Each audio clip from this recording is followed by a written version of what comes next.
So good afternoon, people. Welcome to JSTV back again, and I'm back this time with another Aussie, Julian. And big up to you, Julian. How are we doing, man? What's going on? Good, mate. How are you? I'm great. Not very bad. Just had to get you on as well. We've got Ricky Borbal as well. Had him earlier on, so do check out on that one as well. That's coming out on the X and YouTube platforms in the next 10 minutes as well. So watch it in your own leisure. So Julian, I mean, you're a big Newcastle fan, and I have to ask the question: what made you support Newcastle United, and why? I just didn't want to follow one of the big four clubs. So obviously, at the time when I started following, which was about 2005, give or take. Liverpool, the Man Uniteds, the Arsenals, Chelsea's were all the big clubs, and I didn't really want to follow one of them. I'd seen obviously Newcastle in the background and things like that. And at the time, they were about 6th or 7th on the table, and I decided to go along and follow them and just start to really get into them. There's a lot of similarities in the city. In between what Newcastle is and what Melbourne is as a city. It's quite blue collar, quite working class. So there's a lot of similarities there that drew to me personally. Just kind of immersed myself in that and just became more and more passionate as the years came on and developed and went from there. Yeah, fantastic stuff. And when it was announced by Newcastle United that we're coming to Australia, I think you must have been absolutely buzzing when you played Tottenham and A-Stars as well. You must have been absolutely buzzing for Newcastle to come to Australia in May. Yeah. I mean, you got to be exciting, and all the Aussies back over in Melbourne way. Yeah, mate. There was for me definitely it was a massive thing. So as much as I've supported the club since that 2005 kind of year, I've never actually been to Newcastle myself. So it was the first opportunity I had to see them live. And that was a huge thing. So, to say that I was overexcited would be an understatement. So, it's a massive thing for a lot of people in Australia. A lot of people were talking about the price of getting from, Newcastle or the UK to Australia. Well, It's the opposite direction as well. It costs a lot of money for us to get from the other side of the world to go and watch a game or two in Newcastle. So, for them to come to our backyard and play a game, for so many people, not just myself, was huge. Yeah, fantastic stuff. There's a lot of money because they let us know a couple of months before, 3 months before, I would have loved to be in Australia. But unfortunately, because of my new job I started, I couldn't come in time. I'm gutted to visit Australia, also to come to Australia. And it's always next time, maybe next year, maybe the year before that. But we played Tottenham Hotspur in the first game, and if you don't mind me asking, what was the ticket pricings like in Australia? What's the ticket costs? Yeah, so it was different it was different for depending on where you were sitting. So, funnily enough, the Newcastle active section was actually the cheapest area to buy tickets. So they were just over $50 or somewhere between $50 and $60 from memory, Australian, and that's pretty reasonably priced. Whereas if there was obviously gold sections, silver sections, and all that kind of stuff around the ground, and they were upwards of $200 to $250. So, I was quite fortunate that I was able to get into the active section where I wanted to be around the fans anyway. So that would have been the ideal preference anyway. But I was pretty lucky and fortunate that was pretty much the cheapest section. So the tickets did range in price, but there was opportunities as well that if you couldn't afford, obviously the higher end, that you could. There was different ranges and levels that you could get into.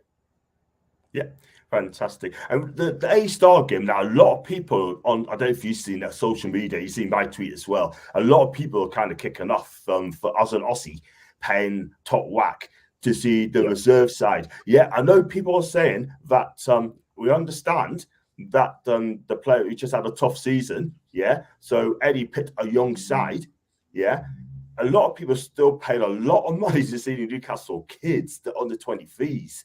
I mean, how did the fans in Australia, like you and other Aussies, react to it? Were they a bit unhappy to see the young kids play when you paid that big money, or did you fully expect it?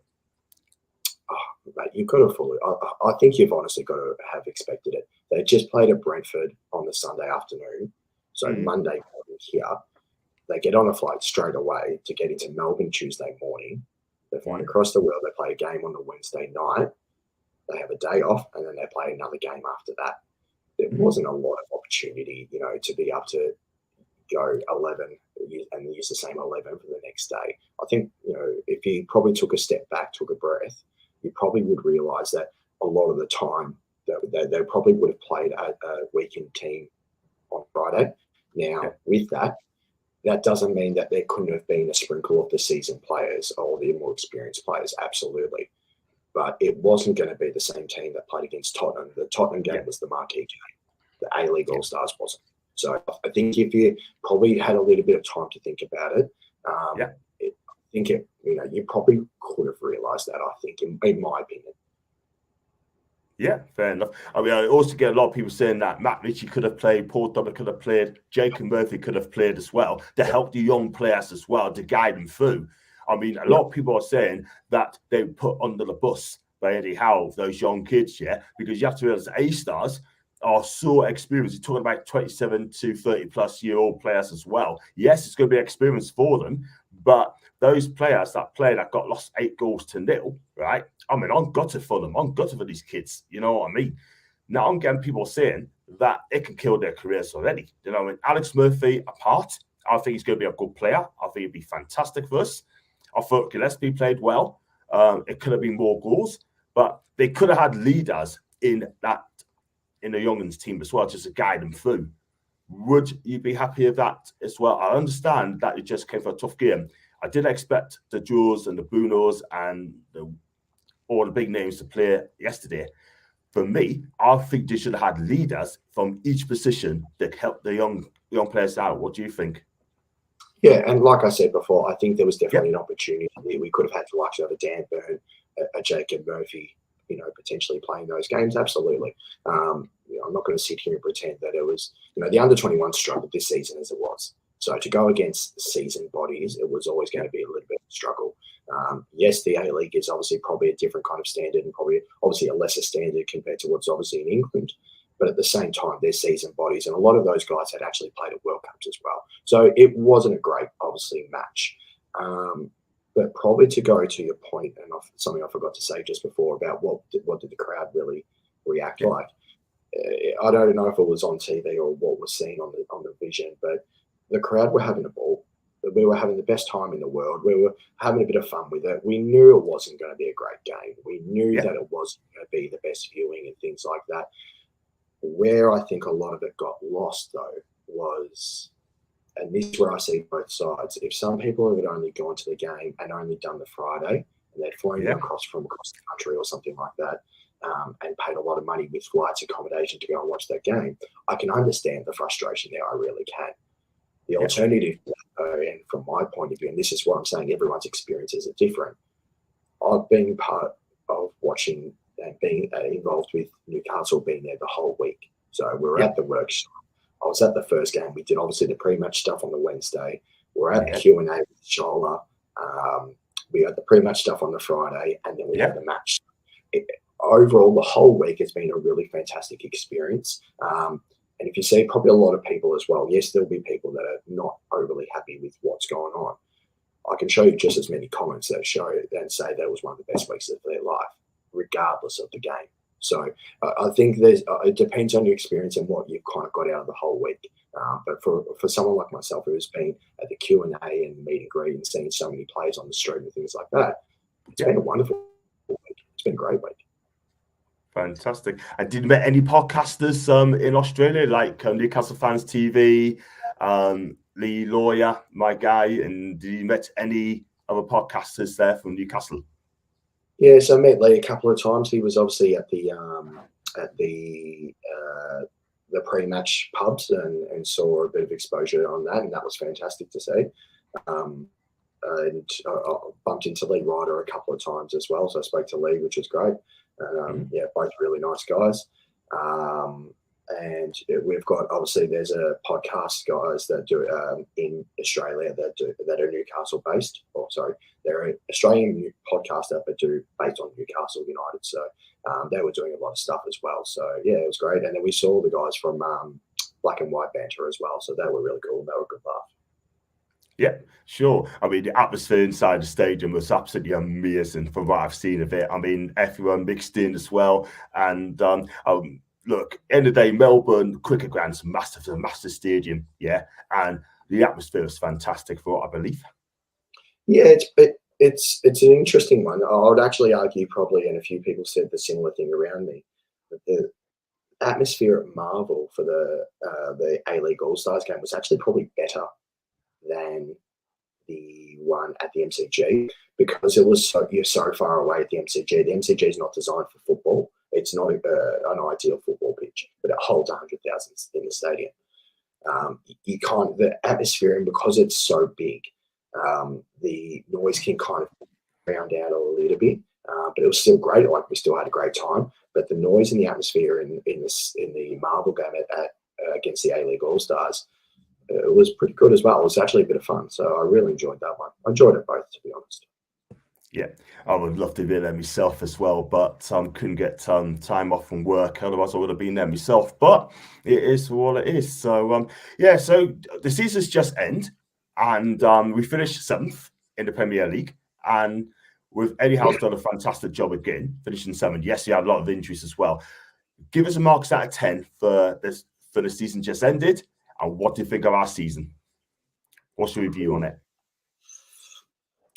So I was probably one of the ones that was on the side of, I couldn't understand why during the December-January period where we were kind of struggling, we had a lot of bodies missing, why there wasn't changes made like Lewis Hall coming and things like that.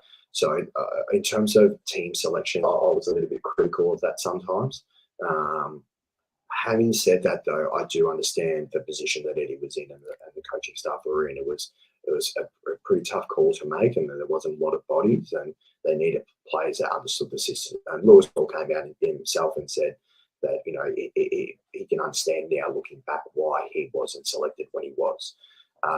So given all those things, you know, we gave it a good shot in Europe. I think we had a great chance in terms of the group. We had a really tough group. Obviously, you can see that by Dortmund doing as well as they did, as well as PSG. I think overall, you've got to look at the season, the fact we finished 7th with all the injuries we had. I'm probably going to give it probably an 8 out of 10, a 7 out of 10, somewhere in that mark. Overall, I think you look at the performances and they weren't always great, but I think for a lot of it, if you look at the end position and where we finished, you can't have asked much more of Eddie in the team. Like, a lot of the guys did a great job, and so did the coaching staff. So all things considering, I think we did pretty well. Yeah, I kind of agree, because look, we had a tough middle of the season. We had lost 1,907 minutes all around that way of injuries, which is pretty bad. Do you know what I mean? There's not a lot you can do about that, but we just got on with it, and players came back slowly but surely. And you know what it is, right? We have some good games, we have some poor games as well. And again, Eddie Howe's done an amazing job again, and I want Eddie to be here for a long time. And what's Eddie's ceiling at Newcastle United? Do you think that he's going to be here for a long while? Can this guy bring us one more trophy? Can he get us over the line? I think it all depends on who he brings in on the next window. I think we're severely lacking on the right. It's no secret that we've really struggled down that right-hand side in terms of what we're getting in terms of assistant goals. I think Jacob Murphy had a really good season by his standards. I thought he did a really good job and put some really good balls in the box as well. But we do need, to get to where we want to go, we do need an elite premier right winger. 100%.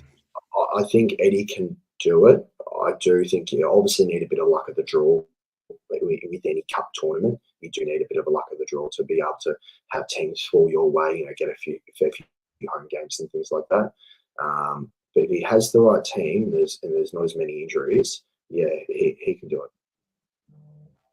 Yeah, absolutely. I mean, Isak's going to be kept. I mean, there's going to be a flare that's going to be out at the end of the season, right? There's too many to me, in my opinion, but we definitely, Nick Pope, a lot of people, I spoke to Ricky earlier on, he reckons that Nick Pope surely still doesn't seem right. And I don't know if anyone noticed that. When he tried to save from Madison, his shoulder wasn't right, because he's normally strong, but I think his shoulder doesn't look quite right, because you have to a goalkeeper as well from Valencia. I think there's going to be money going to be spent in the summer. What's your take on it? Yeah, look, it's interesting because I like Nick Pope. I think as a pure shot stopper, I think he's really good. His positioning, I think, is really great as well. He's a bit interesting. Overall, I'm a fan of Nick Pope. 100%. Again, it's probably one that if we do want to take that next step, we. Oh, hello? Yeah, I can hear you now. Yeah, go on, carry on, mate. Yeah, sorry, mate. Yeah, so like I'm a fan of Pope, as I was saying. I think he's got, as a pure shot stopper, I think he's really good. There's some decision making where I think he sometimes is a bit questionable. Sometimes his distribution could be a bit interesting, but I think as a pure shot stopper, he's really good. Having said that, I think to get to the next step, we probably do need a higher quality keeper. Doesn't mean we couldn't do it with Pope, because I think we could. But I think if we want to give ourselves the best chance, we probably do need to get a higher quality keeper.